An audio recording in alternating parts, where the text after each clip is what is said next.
My name is Dr. Tobias Lowe. I'm a lecturer here in mechatronics at USQ. I'm Dr. Andrew Maxwell. I'm from the University of Southern Queensland. I'm in the School of Mechanical and Electrical Engineering. My name is Dr. Stephen Goh. I'm a lecturer here at USQ teaching into mechanical engineering.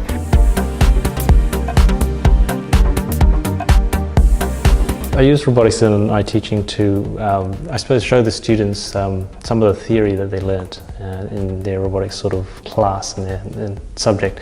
So a lot of the students, we'll teach the equations and the theory behind it, but we actually have the 6-axis robot here that we can actually show them how they can use it and where all these the theory fits behind the robot itself.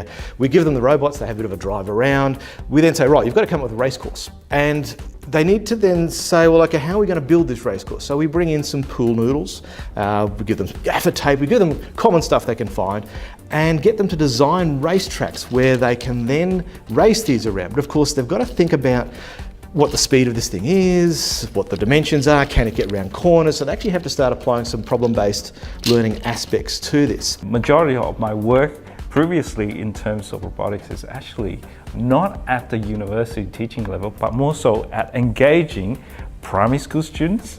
I bring my little Lego Mindstorm gadgets into these schools and hold these school workshops. What you see here is a rubric solver. The kids are just amazed that you have, you have this rubric that you give them and say, solve it in 2 minutes. And say, oh no, I can't do this, But I put this as an example and illustration, is put it onto this machine here. I call it a machine or robot, and it does it. It solves the rubric.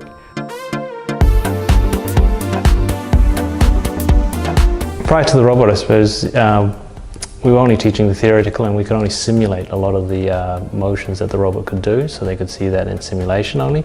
Now we get a hands-on view of the actual robot, and it's different as well because we actually show them how to program it, and that's completely different to what they learn in theory. It's more of an industrial view of things, so when they go out to a factory or sort of on site, they actually have to debug and maybe program this robot.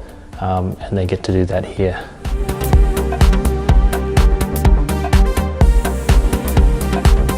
With the robot, we have quite a few group projects that run with it. What comes with the robot, they usually have some sort of software that is attached to the robot.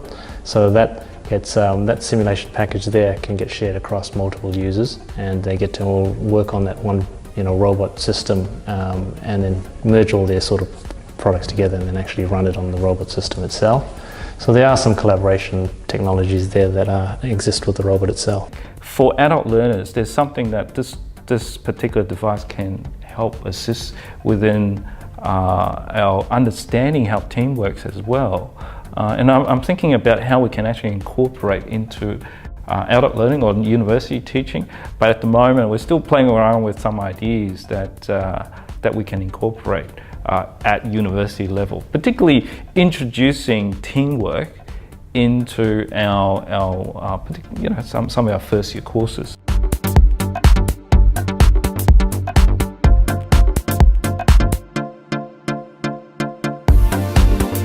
So the real life robot has enhanced the teaching because it makes it much easier for me to show them the robot and it moving and how we can physically actually program it.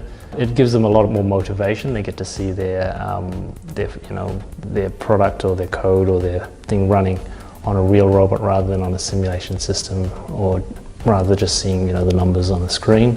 The feedback from students has been very positive because they get to they really enjoy the hands-on experience on the robot, and they think it's it's much more relevant to their jobs and their careers. It's good cognitive training for picking up mathematical skills. It's cognitive training for problem solving. It's developing that capability, and you can see that they're so amazed by what they can do themselves, and that confidence and efficacy that can be enhanced. It's one of the things that the kids really get enthused, excited, and it gives them an indication of what the future holds for them. They're a lot more engaged in class, so teachers love it.